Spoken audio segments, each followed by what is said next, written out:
Hello everyone, welcome to Developers Checkpoint. In today's video, we are going to learn about the internals of Kafka.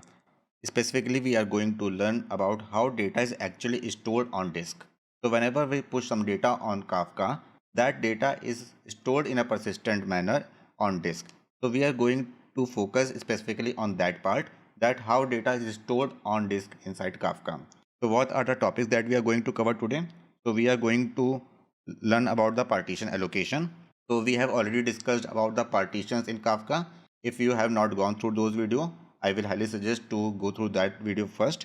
So whenever we are going to create a new topic in Kafka, that topic is divided into smaller partitions, and those partitions are distributed across multiple machines. So we are going to understand the concept of partition allocation first. After that, we are going to learn how data is stored on the disk. What are the folders and what are the various files that are being created, that we are going to cover in that part. After that, we are going to learn about the data retention, how the older files are deleted, and how we save a bit of disk space, that we are going to cover under data retention. And after that, we are going to learn about the process of compaction. By process of compaction, we save some space on disk by removing the older and unused values. So these are the topics that we are going to cover today. So without any further ado, let's dive into the video.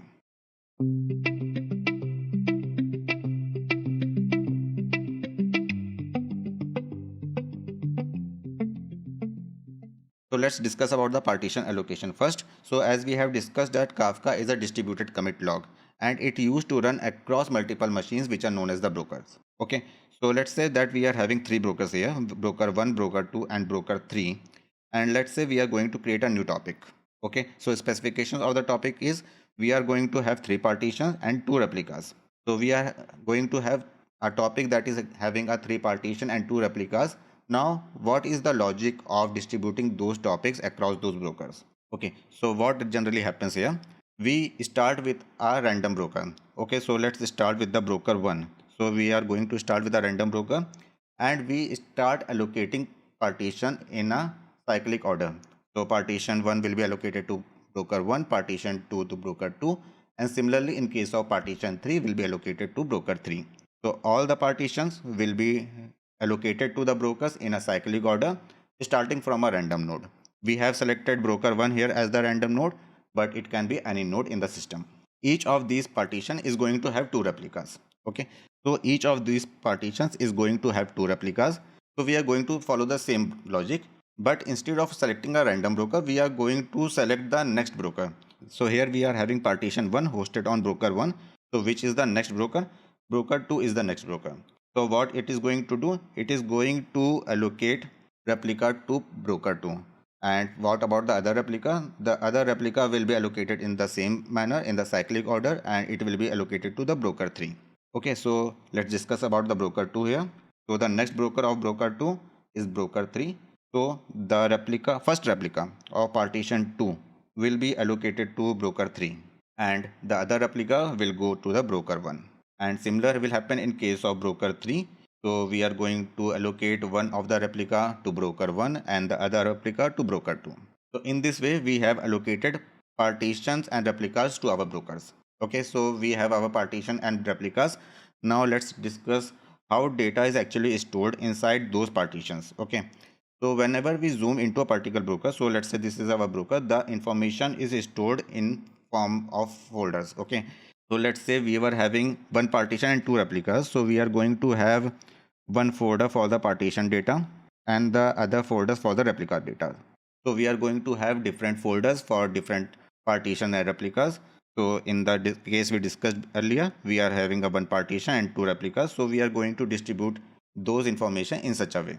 And after that, whatever the write operation has been done in Kafka, those write operations are stored inside these folders. All the information is stored in form of a commit log.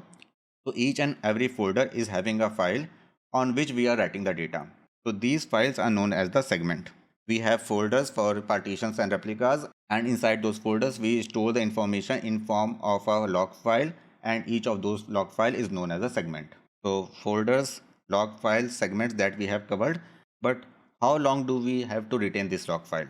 Okay, so we are having a lot of log files. Now we have to remove some of the log files in order to save some space on the disk. So that part is known as the data retention policy of Kafka. So data retention can be of two types. It can be size based and it can be time based. Okay, so let's discuss about the size based data retention first. So we are having the information being stored on the log files in form of a segment, and the log file which is currently being written, on which the write operations are being performed, is known as the active segment. So the active segment is the segment which cannot be removed at any point in time. So these are older files, can be the files which can be removed. So what will be the logic of removing these log files is known as the data retention policy, and let's discuss about the size based data retention policy first. So in case of a size based data retention policy, we store the information inside a particular segment up to a certain threshold. Okay, so let's say we are having a log file of 1 GB. So each of these segment is going to have the size of 1 GB. So we can define a condition here.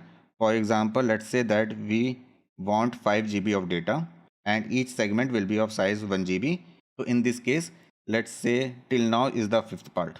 So if we start writing on the sixth part, we can remove the older part, that is the part 1.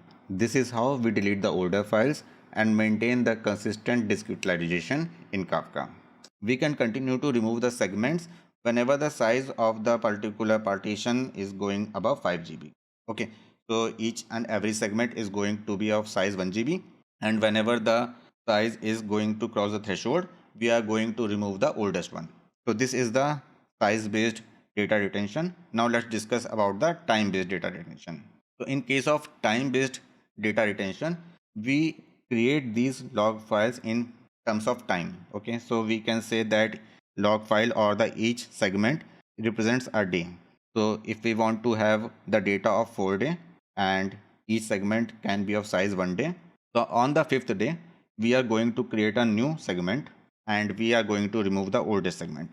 So in this way we are going to create a, you can say, a sliding window type of thing, where the total number of windows can be 4, and we are going to remove the oldest part. So that is about the data retention in the Kafka. Now let's review that how the consumer used to fetch the data from the Kafka. So whenever the consumer is making a API call to the broker, it used to pass an offset. This offset specifies till what point the particular consumer has consumed the data, and all the data that is pushed after that offset will be consumed. So how that offset thing is going to work here? We are going to have brokers, and inside those brokers we are going to have partitions in form of folders, and inside those folders we are going to have the segment files which are storing actual data.